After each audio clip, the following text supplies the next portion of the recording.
ਸਤਨਾਮ ਸ੍ਰੀ ਵਾਹਿਗੁਰੂ ਸਾਹਿਬ ਜੀ।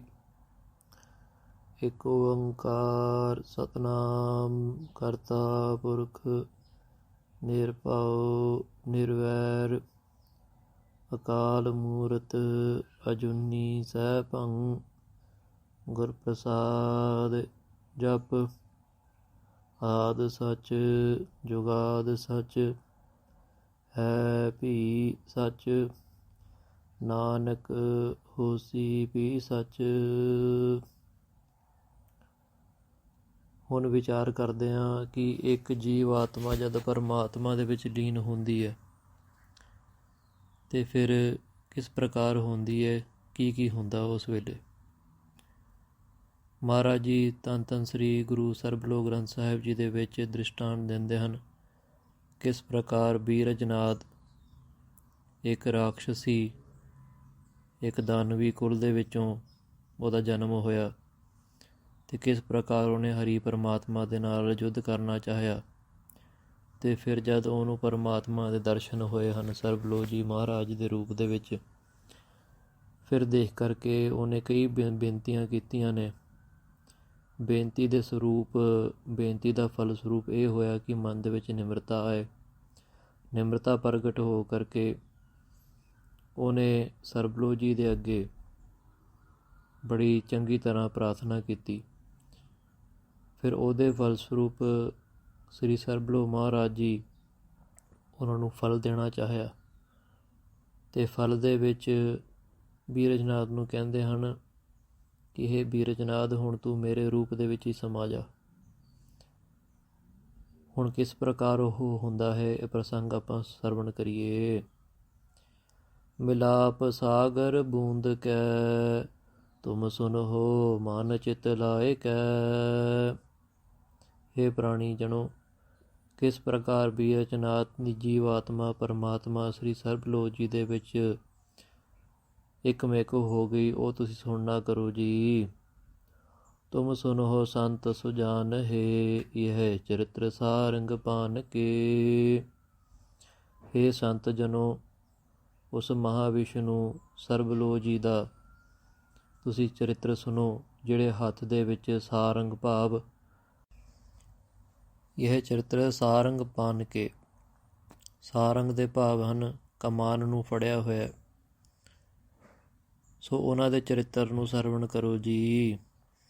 ਚੈਤਨ ਸਾਗਰ ਤੇ ਜੁਦਾ ਥੋ ਬੂੰਦ ਨਿਸਾਚਰਾਇ ਕੈ। ਬੂੰਦ ਸਮਾਨ ਜੀਵ ਆਤਮਾ ਬੀਰਜਨਾਥ ਦੀ ਚੇਤਨ ਸਾਗਰ ਪਰਮਾਤਮਾ ਤੋਂ ਕਿਸ ਤਰ੍ਹਾਂ ਜੁਦਾ ਹੈ। ਅਬ ਮਿਲਤ ਸਾਗਰ ਰੂਪ ਮੈਂ, ਜੋ ਆਤਮਾ ਹੈ ਪਰਮਾਤਮਾ ਦੇ ਵਿੱਚ ਲੀਨ ਹੋਣ ਵਾਲੀ ਹੈ ਤਾਂ ਉਹ ਕਿਸ ਤਰ੍ਹਾਂ ਲੀਨ ਹੁੰਦੀ ਹੈ ਜੀ। ਨਿਜ ਰੂਪ ਰੂਪ ਅਰੂਪ ਮੈਂ, ਜਿਸ ਤਰੀਕੇ ਦੇ ਨਾਲ ਇਸ ਆਤਮਾ ਦਾ ਰੂਪ ਹੈ ਇਹ ਗੁਣਾਂ ਦੇ ਵਿੱਚ ਹੈ ਅਤੇ ਨਿਰਗੁਣ ਸਰੂਪ ਦੇ ਵਿੱਚ ਅਰੂਪ ਹੋਣ ਲੱਗੀ ਹੈ, ਭਾਵ ਆਪਣਾਪਨ ਖੋਣ ਲੱਗੀ ਹੈ।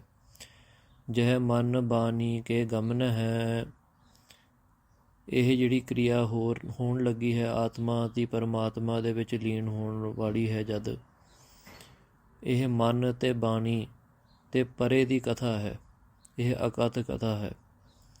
ਬ੍ਰਹਮ ਗਇਓ ਸਮਾਏ ਕੈ, ਜਿਸ ਤਰੀਕੇ ਦੇ ਨਾਲ ਬੂੰਦ ਦੇ ਵਿੱਚ ਭਾਵ ਸਾਗਰ ਦੇ ਵਿੱਚ ਲੀਨ ਹੋ ਜਾਂਦਾ ਹੈ, ਕੋਈ ਦੱਸਿਆ ਨਹੀਂ ਜਾ ਸਕਦਾ ਕਿ ਉਹ ਬੂੰਦ ਹੁਣ ਕਿੱਥੇ ਹੈ। ਇਸ ਪ੍ਰਕਾਰ ਹੀ ਬ੍ਰਹਮ ਹੋ ਗਿਆ ਹੈ, ਆਤਮਾ ਪਰਮਾਤਮਾ ਦੇ ਵਿੱਚ ਲੀਨ ਹੋ ਗਿਆ ਹੈ। ਆਤਮਾ ਅਤੇ ਪਰਮਾਤਮਾ ਦੇ ਵਿੱਚ ਕੋਈ ਫਰਕ ਨਹੀਂ ਰਿਹਾ। ਵਪ ਮਾਤਰਾ ਦ੍ਰਿਸ਼ਟ ਪਰਤ ਕਰ, ਚਿੰਤ ਵਾਸਨਾ ਗਈ ਸਕਲ ਜਰ। ਥੋੜ੍ਹੀ ਜਿਹੀ ਦੇਰ ਲਈ ਹੀ ਸ੍ਰੀ ਸਰਬਲੋਕ ਜੀ ਨੇ ਬੀਰਜਨਾਥ ਨੂੰ ਤੱਕਿਆ ਹੈ ਅਤੇ ਉਹ ਤੱਕਣ ਕਰਕੇ ਚਿੱਤ ਵਾਸਨਾ ਗਈ ਸਕਲ ਜਰ। ਬੀਰਜਨਾਥ ਦੇ ਮਨ ਦੇ ਵਿੱਚ ਜਿੰਨੀਆਂ ਵੀ ਵਾਸਨਾ ਸੀ, ਪਿਛਲੇ ਜਨਮਾਂ ਦੇ ਕਰਮ ਕਰਕੇ ਅੰਤःਕਰਣ ਦੇ ਵਿੱਚ ਜਿੰਨੀ ਵੀ ਮੈਲ ਸੀ, ਸਗਲਾ ਜਿਹੜਾ ਹੈ ਸਗਲ ਵਾਸਨਾ ਜਿਹੜੀ ਹੈ ਉਹਨਾਂ ਦੀ ਜਲ ਚੁੱਕੀ ਹੈ, ਭਾਵ ਖਤਮ ਹੋ ਗਈ। ਜਿਮ ਦਗਦ ਅੰਬਰ ਕੋ ਚਹਿਨ, ਦ੍ਰਿਸ਼ਟ ਮਾਤਰ ਦੀਪਤ ਕਾਇ ਕੈ। ਆਤਮਾ ਨੂੰ ਗਿਆਨ ਇਸ ਕਰਕੇ ਨਹੀਂ ਹੋਇਆ, ਭਾਵ ਮਨ ਨੂੰ ਆਤਮਾ ਦਾ ਗਿਆਨ ਇਸ ਕਰਕੇ ਨਹੀਂ ਹੋਇਆ ਕਿਉਂਕਿ ਉਹਦੇ ਉੱਤੇ ਕਰਮਾਂ ਰੂਪੀ ਬੱਦਲ, ਕਾਲੇ ਬੱਦਲ ਛਾਏ ਹੋਏ ਹਨ। ਪਰ ਜਦ ਸੂਰਜ ਚੰਗੀ ਤਰ੍ਹਾਂ ਪ੍ਰਕਾਸ਼ਮਾਨ ਹੋਵੇ ਅਤੇ ਅਸਮਾਨ ਦੇ ਵਿੱਚ ਬੱਦਲ ਨਾ ਹੋਣ, ਫਿਰ ਸਾਨੂੰ ਜਿਹੜੀ ਸੂਰਜ ਦੀ ਕਿਰਨਾਂ ਦਾ ਸਾਨੂੰ ਲਾਭ ਪ੍ਰਾਪਤ ਹੁੰਦਾ ਹੈ।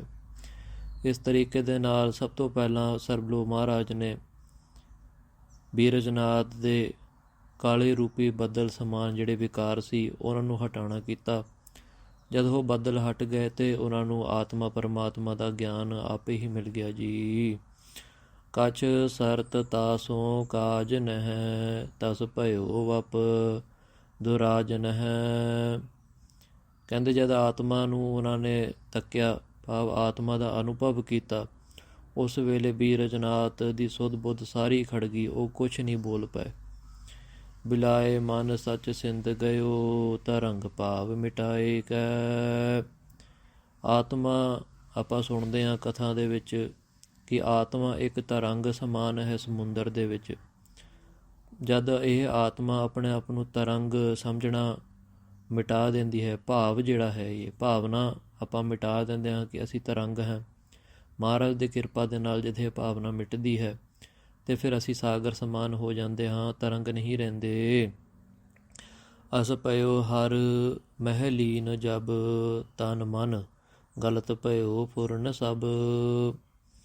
ਜਬ ਬੀਰਜਨਾਥ ਦੀ ਆਤਮਾ ਇਸ ਸਾਗਰ ਦੇ ਵਿੱਚ ਇੰਨ ਭਿੰਨ ਹੋ ਗਈ, ਭਾਵ ਆਪਣੇ ਆਪ ਨੂੰ ਤਰੰਗ ਨਾ ਜਾਣ ਕਰਕੇ, ਭਾਵ ਸਾਗਰ ਰੂਪ ਹੀ ਜਾਣਿਆ, ਤਦ ਉਹਨਾਂ ਦੇ ਸਾਰੇ ਮਨ ਦੇ ਵਿਚਾਰ ਫੁਰਨੇ ਸਭ ਰੁਕ ਗਏ।